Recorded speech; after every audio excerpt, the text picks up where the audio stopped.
자, 15번 패트릭 덧립이. 이거 드디어. 이게 입문 때는 저희가 안 하죠. 심화 때는 하죠. 그리고 기출문제 때 다루죠. 그거 넘어가지 않고 조금 들어두셨다면 쉽게 맞출 수 있는 문제예요. 자, 패트릭 덧립의 관청 형성 모형은 이 누구의 모형? 니스칸넨의 공공선택이론을 주장한 니스칸넨의 관료 예산 극대화 가설을 비판한 거예요. 관료들은 항상 예산만 극대화하려고 한다. 그런데 거기에 이제 반기를 들면서 관료들은 관청을 형성하려고 한다는 거예요. 예산 극대화 동기보다 관청 형성 동기가 더 크다. 기관의 유형이나 기관의 성격이나 예산의 유형에 따라서 예산 극대화 동기가 생기기도 하고 안 생기기도 한다는 거예요. 그러나 니스칸넨 같은 경우는 모든 관료란 자고로 자기 부서의 이득이나 개인의 이득을 위해서 예산을 무조건 극대화하려고 한다. 이거잖아요. 그래서 과잉 생산이 된다. 그러나 패트릭 덧립이는 꼭 그런 거 아니라는 겁니다. 합리적인 관료라면, 똑똑한 관료라면, 약삭빠른 관료라면 그 기관의 성격이나 예산의 유형에 따라서 예산 극대화 동기가 생기기도 하고 안 생기기도 한다. 기관의 성격이 뭐 전달기관, 이전기관, 통제기관 이런 기관들이 있어요. 예산의 성격이 핵심예산, 사업예산, 관청예산, 그다음에 사업예산, 그다음에 초사업예산. 근데 사업예산 같은 경우는 대부분의 예산이 다른 공공기관으로 넘어가 버리는 거고 자기가 직접 집행한 예산이 아니거든요. 이런 거는 자기들이 직접 집행한 예산이에요. 서비스를 집행하거나 하는. 이건 그런 예산이 아니거든요.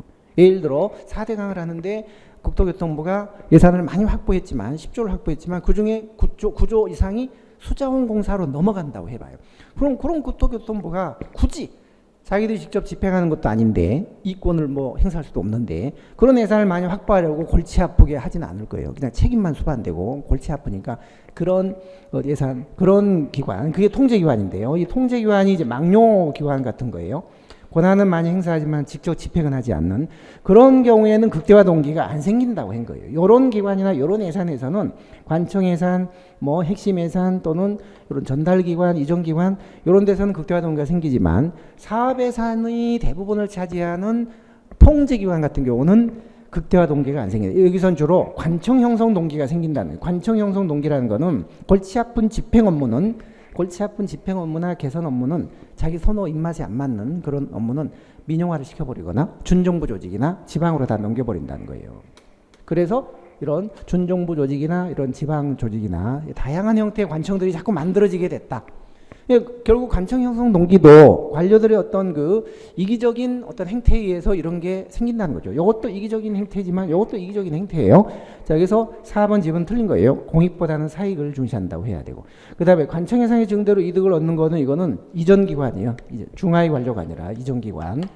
틀린 것이고요. 그 다음에 합리적인 고위 관료라면 예산 극대화 동기가 없다는 겁니다. 1번만 맞습니다. 자기 선호에 안 맞는 골치 아픈 가시적이고 책임을 져야 되는 그런 개선 업무는 집행 업무는 넘겨버린다는 1번만 맞고 다 틀린 거예요. 심화 때 이런 정도 얘기를 한 거니까 심화를 그래서 보니까 요번 문제도 그렇고 국가직도 그렇고 작년 문제들 다 보면 이제는 인문 가지고는 고득점을 하기가 좀 어려울 것 같아요. 앞으로는 계속 그럴 것 같아요. 이게 이제 변별력을 갖춰야 되기 때문에. 그래서 앞으로는 인문은 처음에 시작할 때 인문을 중시하지만 그 다음에는 반드시 인문을 포함하여 심화 그리고 기출 그리고 동영까지 자우한 커리를 웬만하면 좀 타시면서 회독수를 충분히 증강시키는 게 가장 좋은 방법인 것 같습니다. 자, 그래서 여기 보시면은 이제 핵관사초 예산 유형이 있고 기관은 전이통 있는데 핵심 예산을 주로 주무르는 전달기관은 극대화 동기가 있습니다. 관청 예산을 주무르는 이전기관도 있습니다. 그러나 사업예산, 다른 공공기관으로 대부분의 예산이 넘어가 버리는 그런 통제기관의 경우에는 극대화 동기가 없습니다. 그래서 합리적인 고위 관료라면 예산 극대화 동기 대신 관청 형성 동기, 관청이라는 게 준정부 조직 뭐 그런 걸 자꾸 만들어서 또 넘긴다는 거죠. 1번만 맞아요. 1번. 나머지는 틀렸습니다. 자, 16번은